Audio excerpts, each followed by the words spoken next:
Welcome back to Sunrise. Welcome back to this segment of the show. And if you're just joining us this morning, it's a good time to join because it's headlines time.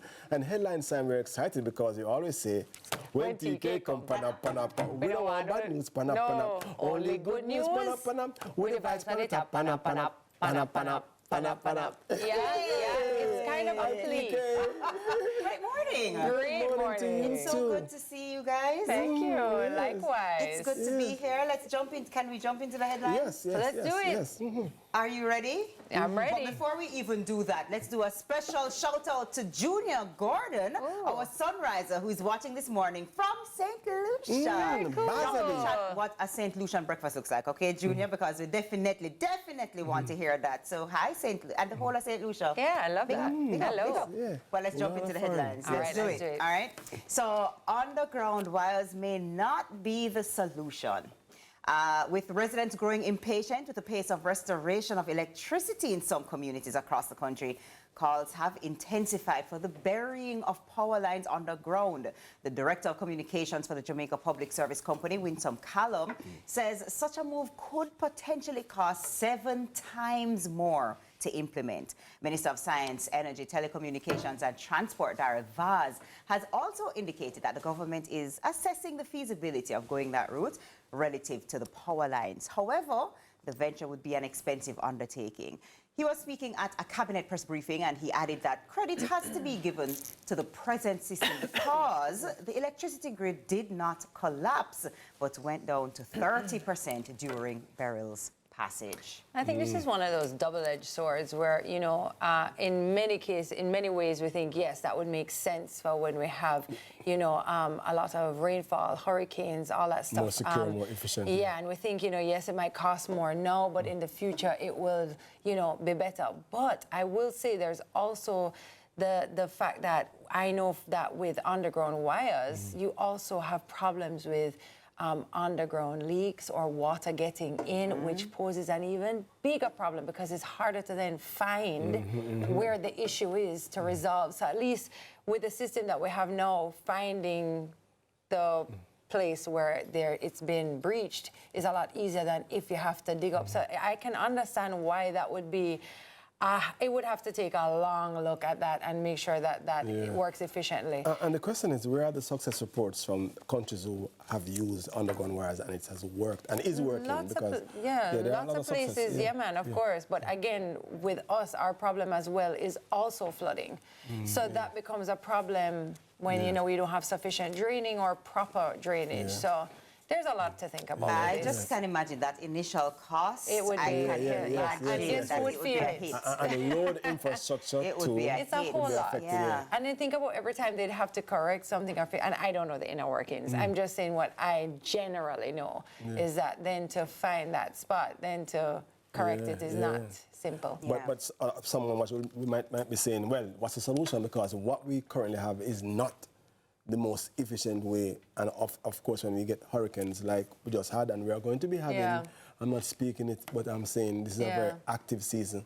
How do we prevent, protect, preserve? I'm just saying I think we have to be careful how we oversimplify anything or any solution, or you know, like we just have to think, okay, let's look at the broad picture as well. Makes absolutely, absolutely. Next up, this happened earlier this week, but we didn't get to talk about it. A civilian kills police sergeant and commits suicide. The Jamaica Constabulary Force, the JCF, is mourning the death of one of its members who was shot on Monday by a suspect he was transporting from the corporate area Parish Court in Halfway Tree. Reports suggest that while en route to the sergeant's office, the deceased attacked the policeman. Head of the JCF's Corporate Communications Network, the CCN Senior Superintendent Stephanie Lindsay, she says a tussle ensued between the two men. Thereafter, the officer was shot. Before other officers could disarm the man, he turned the gun on himself. The man has been identified as Dion Singh, owner of Dion Singh Auto. Singh was under investigation for fraudulent acts and had a court session that Monday. Whoa.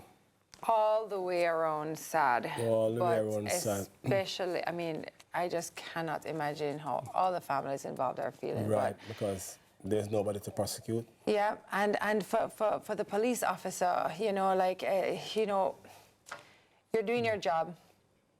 you put your life on the line every single day. You don't know what you're coming up against. You think something may be, you know, simpler than it is. And this is, it's a tough job because you go in there expecting the worst of a lot of things as well. And you know you're putting your life on the line.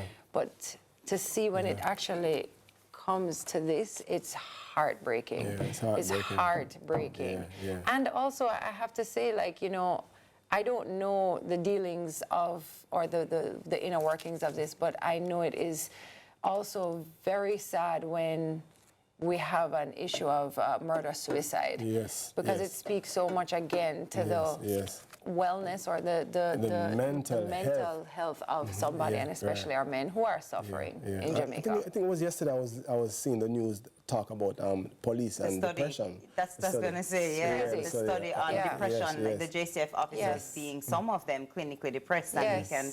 I mean, when you're reading things like this, you can understand why. It's their fellow, it's their partner, their co-worker, their team member. A staunch reminder of what we are up against every single day. You think it's normal for that? To go there every single day and know, you know what, this could be it. And while that may be true for all of us in some sense, they're putting themselves in front of danger all the time. Very sad. And sometimes unknowingly. Absolutely. Very sad. For both families, you know, I mean, it's tough. I mean, I think he's in business with his wife, I read.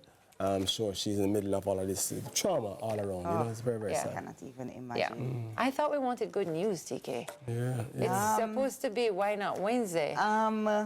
I have a kind of Why Not Wednesday. Okay. Let's go to it. We need a singer for this, man. Let's do that. It's kind of, we'll see.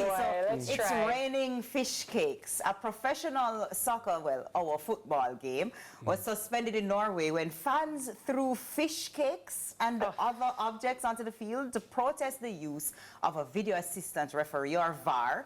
The Norwegian Eliteserien game between Rosenborg BK and Lillestrøm was initially stopped mere minutes after kickoff due to the fish cakes raining down on the field. Players returned to the field from the locker room, but the game was stopped a second time and suspended after just over half hour of play, with the score 0-0 when fans from both sides continued to throw fish cakes and started adding tennis balls and smoke bombs into the mix. The protest surrounded the use of VAR, which fans and even several supporter unions complain leads to referees taking much too long to make decisions, bringing the games to long halts in the meantime. And the league adopted the VAR in 2023. Okay, and so they just, you know, make the time even longer by throwing fish cakes onto the field. Oh, excellent choice. Why them a food at Dash? I was just about to say, let me tell you something about We're not dashing food. They protest different, boys. Listen. Fish cake at Dash? It couldn't be us. That is the equivalent of a fritters. Where are we throwing no fritters? When I say it would never happen. Yeah, the only way I'm throwing a fritters into my mouth. All right, thank you so much, my friend. I appreciate you, TK. A blessing is up on the other side of the break, and I think we could all use a little blessing right now. It's a Wednesday. Why not Wednesday? Stick and stay with us. Fish cakes, you can imagine I see them at